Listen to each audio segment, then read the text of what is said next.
Hey everyone, it's Laura. Today we're going to make a pipe cleaner bear to go on a pencil.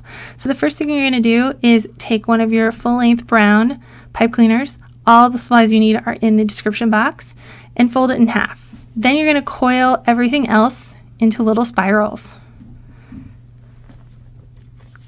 You're probably going to want some googly eyes for this, wiggly eyes, and either a black bead or a portion of pipe cleaner to be the nose.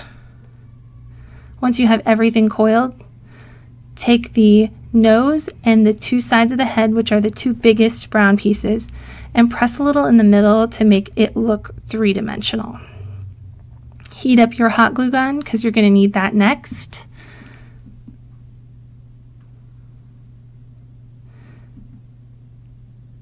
And we're going to start gluing things together. First, you're going to glue the little bead or portion of pipe cleaner to the center of the nose to make it look like he actually has a nose. There you go. Then you are going to glue the middle of the ears together because you need two ears there.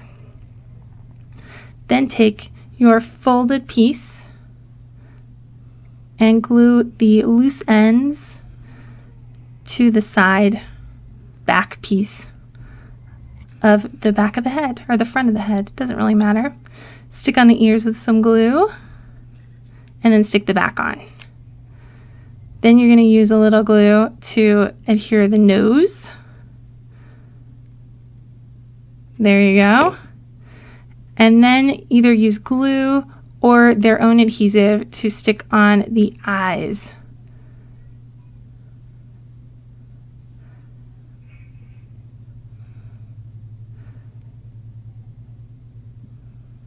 You can do any animal you want with this. I saw a really cool chameleon. This just was the easiest way to start.